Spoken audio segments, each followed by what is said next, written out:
Welcome to Producing Confidence, a Danos family of companies podcast. Whether it's breaking news from the field, insights on innovation, or behind-the-scenes stories, we're excited to keep you connected and informed.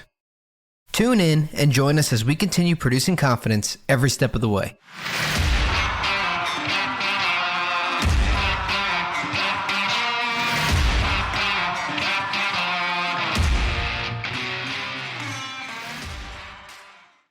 I've been thinking about dreaming, so that you can say the title of my presentation or talk to you is Dreaming. So what is that all about? Thank you. I guess can you hear me? So I read a book recently, and the author said, if you're not dreaming, you're not really living. You're just existing. So I want to live, and I want to challenge you all to live by dreaming.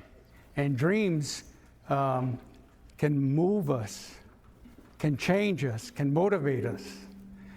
And recently we just celebrated Martin Luther King Day. And I think all of you probably have heard I Have a Dream by Martin Luther King. And if you haven't heard it recently, I encourage you to Google Martin Luther King and get an echo.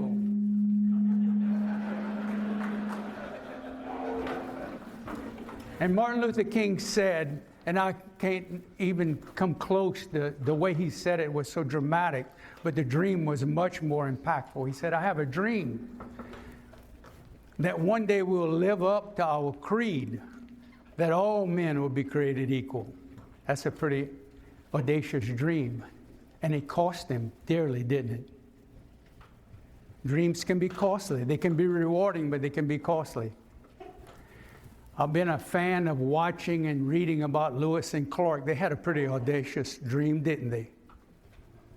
They took a bold step to cross the country. There was a lot of risk involved, but we read about them. The name of that book is Undaunted Courage. That ought to tell you something. Well, recently we had a Super Bowl, so it made me think about a football player close to home, Terry Bradshaw, a Louisiana boy. Had a dream when he was a high school kid that he'd be a great football player one day. And I think if you don't know who Terry Bradshaw is, please don't tell anybody that you don't know. Just go find out. Terry Bradshaw earned 4 Super Bowl rings. He's a Hall of Famer. Did he throw interceptions? Yes.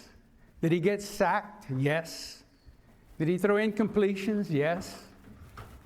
Did he get hurt? Yes. But he has 4 Super Bowl rings. He had a dream.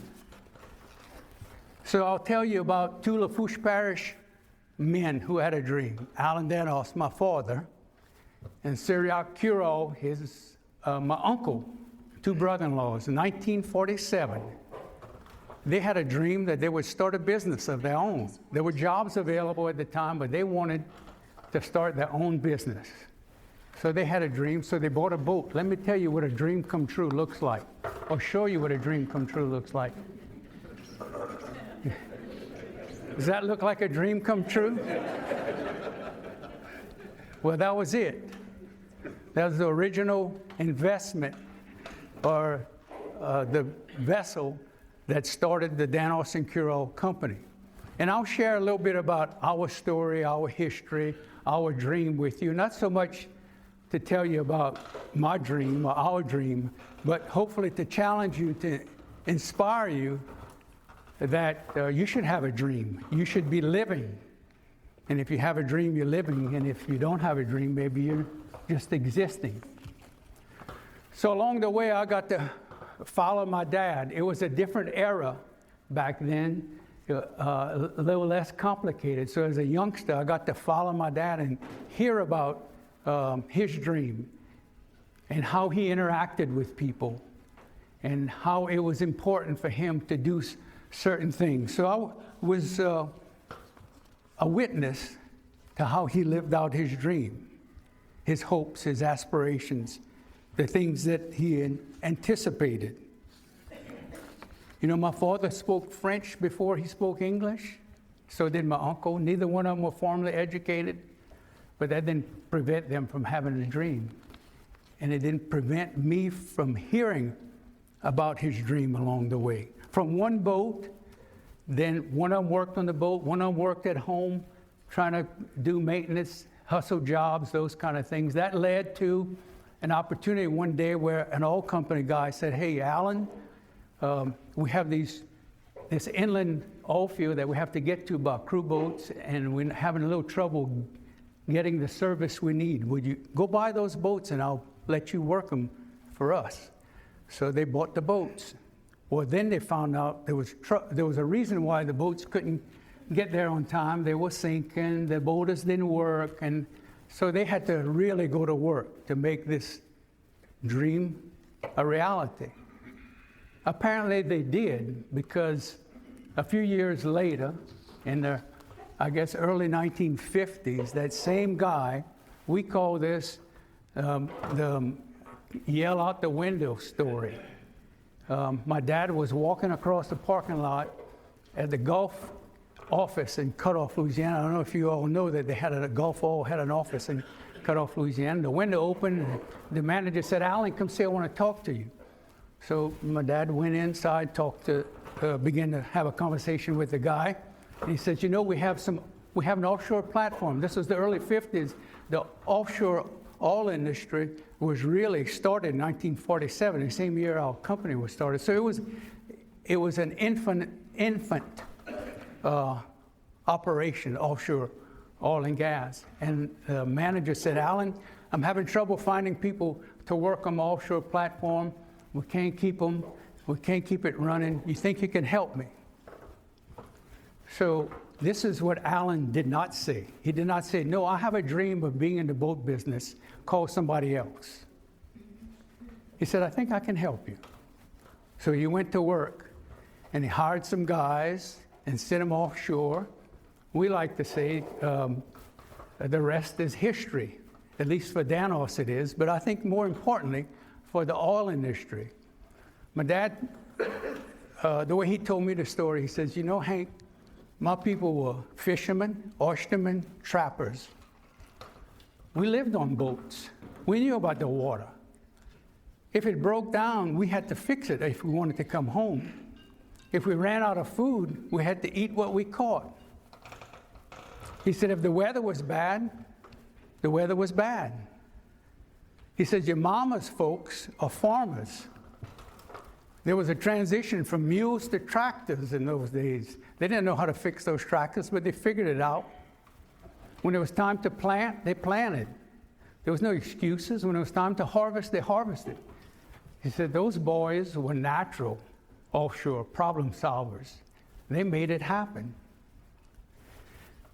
Well, you know, I probably missed the point.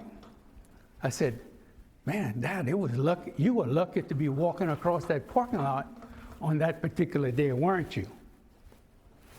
So there was a little bit of an uncomfortable pause. And he says, "Maybe I was lucky, Hank." But he said, "You know, I was in that office 3, 4, 5 days a week. I walked up and down those halls and said, 'Can I help you? You need anything? What can I do for you?'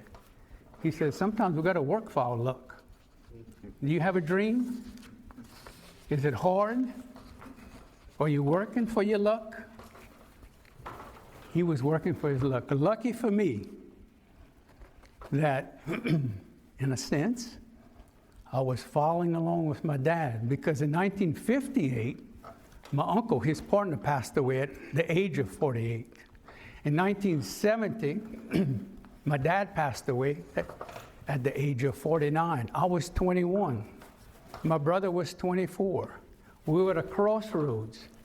Was that dream his dream? Or could it be ours? Were we going to move on or take on the challenge? So my brother and I said, "Let's try it. Let's do it." I don't think we said, "Let's try it." We were 21 years old. We thought we could do it. It was good to have a mama who supported you. Mama said, "Y'all can do it, boys. Go for it." So we did. But, you know, it wasn't easy. We had to buy out the cure-alls. That cost money. We had to find bankers who were willing to trust a 21 and a 24-year-old. We had customers. Some customers said, oh, they're young. We better go someplace else. We had some employees that said, man, my future's at stake here. Can I count on y'all? But some said, let's give the boys a chance. So they gave us a chance. Some customers, some employees. We began to try to save our company. Then we began to try to build our company. It was a grind. It was work. We had seen somebody else, my father and my uncle, have a dream and live out that dream, grinding, working. Well, things started to happen positively.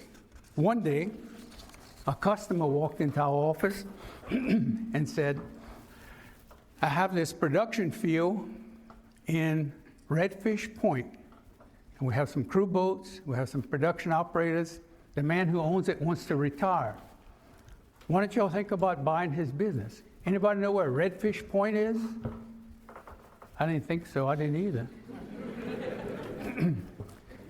It was right south of Intracosta City. Anybody knows where Intracosta City is? A few of you do. So anyway, we bought this business. We sent a good old boy from Lafourche Parish with his family, moved into a trailer in Intracosta City and began to provide service there. Well, the next thing you know, we find out there's a heliport in Intracosta City, and a lot of people going offshore. So we started hanging around the heliport and started building an offshore business. We said, that works, let's go to Cameron. We went to Cameron, we went to Galveston, we went to Morgan City, we went to Buras, and we had, you might say, accidentally come upon a recipe that helped us find a way, a leverage to be close to the people who were going to work. We could build an office, we could open an office in Houston and Lafayette, but we wanted to be where the people who executed the work were, and they appreciated that we were there. So our business started growing. One day, you're going to find out that I'm not very strategic. Things just seem to happen. One day, a guy who we had crossed paths with was working for an oil company, wasn't even a customer. He says, we have some construction crews offshore, and we need, why don't y'all consider bidding? We're bidding it out. Why don't y'all consider bidding on it? An invitation to bid on construction work. Sure, we bid. We won the bid. We didn't have a welder or a welding machine, and we were in the construction business. So my brother and I decided, we flipped a coin, I guess. He started buying equipment, and I started looking for people. I was recruiting welders and fitters and riggers, and he was buying equipment. We put everything together, went offshore, started working on these three-legged jack-up barges that service the platform. One day, one of our superintendents came in and said, you know, we're working on these jack-up barges. They have a little deck space because the shallow water platforms are shallow or small. There's not much room. There's no place for us to live. We live and work on the jack-up barges. He says, why don't we have our own? We never thought about having our own. He says, most of the time I'm operating that thing because I put it exactly where we want it, where we need it. And he says, I can run that. I guess we're a little naive. Were we bold? Were we innocent? Were we brave? But we built a jack-up barge. And then we built another one and another one, and we had 10 of them. And 2 that we were operating for somebody else at one point in time. It was kind of stepped into it. Now, I could tell you, spend a whole afternoon telling you where I lost money, where we lost money, where we failed, but that's not fun for me. So I'm not going to tell you those jobs, those experiences. I'm going to tell you the good ones. Well, after a few years, the lift boat business, you know, the cycles, there was no work. We're contemplating laying people off. putting our boats on port risk, which means reduce the insurance and reduce the risk. We get a call from somebody who used to work in the Gulf of Mexico. He says, I'm in Nigeria now. The Niger Delta in Nigeria is just like the Mississippi River Delta, shallow water, production platforms. We need some lift boats. Y'all want to send some? We're about to tie them up. We bid on it. We send the boats. Operating the boats in Nigeria was just like operating the boats in the Gulf of Mexico. Very similar. The guys from South Louisiana went, operated them. It was perfect. Now the culture, the environment, and the politics in Nigeria was quite a bit different than what we were used to. We figured it out. After a short period of time, somebody from Venezuela called and said, you want to send a boat to Venezuela? The smart one in the family said, if we can work in Nigeria, we can work anywhere. Send a boat. Operating the boats in Venezuela was just like operating the boats in the Gulf of Mexico, Gulf of America, except the culture, the politics, and things were quite a bit different. We had to learn that also. The challenges. Were we naive? Sometimes we might have been naive. Were we bold? Sometimes we were bold. Were we foolish? Maybe so. But we had a dream, and we were going to pursue that dream. The dream was ours now, my brother and I. And then there was another generation, the third generation. Mark and Paul and Eric were coming of age. They had been challenged to go off, find their way, develop their own dream, their own experience. But then there was an interest in coming back. I would say more than an interest, there was a compelling calling from that vision we had to come back. So you have a dream. Is it compelling enough that people are going to stand up and support you? That your teammates are going to come in and say, why don't we go into this kind of business like building a lift boat? Why don't you take this job in Intracoastal City or Redfish Point? They wanted to come back because I think the dream was real. The people were real. The people that went offshore in the early 1950s and changed, in my opinion, the face of offshore oil and gas were the people that live in our community, problem solvers. They look like, to me and you, they might look like ordinary people, farmers and fishermen, but they were anything but ordinary. And I think that appealed to Eric, Paul, Mark. And they wanted to come back and be a part of that. Not long after they came back, we landed a very significant offshore contract with a major oil company. And I guess it was the fall of 2009. In the spring of 2010, there was a catastrophic accident offshore. I think you might know it as the Macondo incident. And we were just started working for that company. You know, there was a lot of tension here. All of you probably remember some of that story, what it was like. Fishing was shut down, drilling was shut down, lease operations were shut down.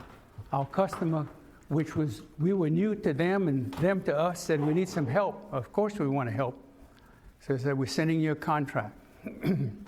Got the contract.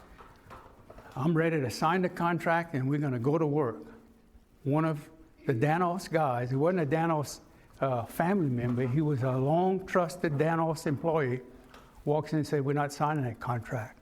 We can't. I said, we sign it all the time. It's the same thing we always sign. He says, it's different.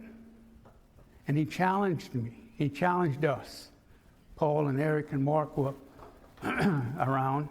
So he challenged us to make some adjustments to make the contract fair. We did. We asked. The company said, yes, this is fair. If we had signed the original contract, it could have been a catastrophe for us. But somebody stood up. When you have a dream, do you have somebody that walks alongside of you? to challenge you? Do you allow somebody in your circle to step up, to speak up, to stand up? You should. Dreams are important, but we need teammates to carry out our dreams. The next generation was witnessing something quite unusual in the industry because of what was going on at the time. And because of the challenges and the opportunities we had to help our customer, the third generation, Eric, Paul, Mark, and the third generation of teammates began to realize we had more potential than we ever dreamed of, or that we ever thought of, because we were pushed, we were challenged. We saw what we could do collectively. So we began to dream bigger. More services, more geography, more customers. And it happened because, I would say largely, because our teammates, our local teammates, joined together, solved problems, saw how we could be more than we could be individually or even collectively as a local company. In the process, we outgrew our facility and we had to thought about relocating. And we started a pretty comprehensive search. Where would we build a company headquarters? When it came down to it, we decided, we're going to build it where the people, the heroes, the people who solve problems, the ordinary people who have extraordinary ability and talent live and work.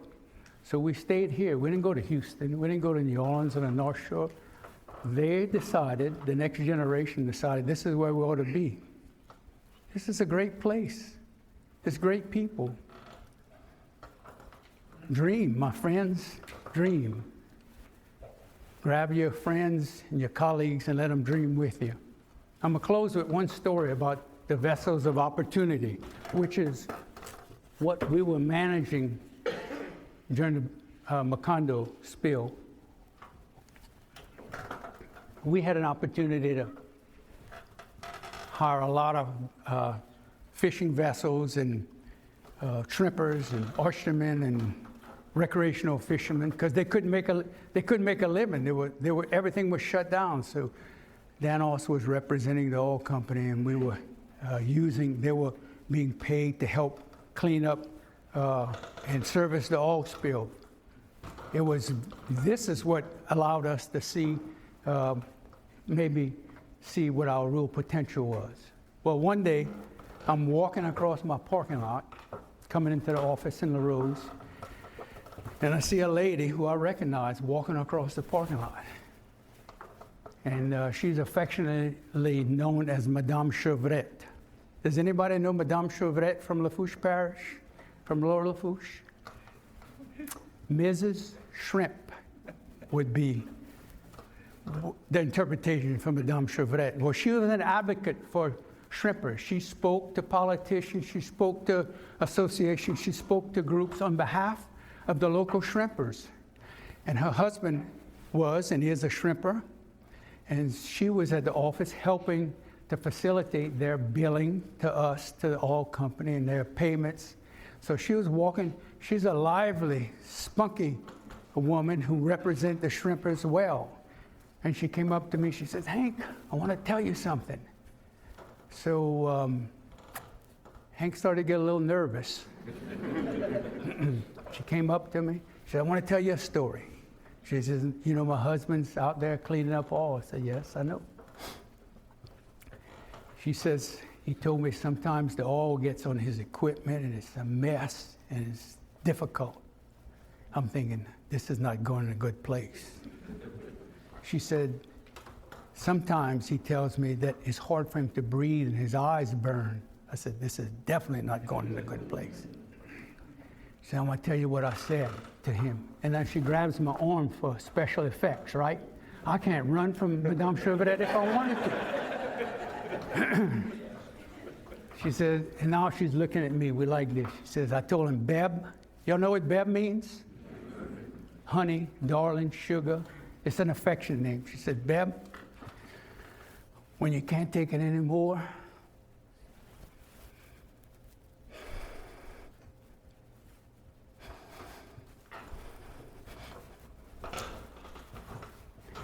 pick up your equipment and go to clean water. He said, breathe some fresh air. Get better. She says, then go back over there. Pick up that oil. She says, we got to save our coast. We got to save our shrimp. That's the kind of people that live here. Resilient people, hard-working people, problem-solving people, never give up people. Would we ever want to move our headquarters to someplace else? I don't think so. We want to be where those people are. People who dream, who embrace their friends and their colleagues, let them walk alongside of them. Thank you, my friends. Dream, and include people in your dreams.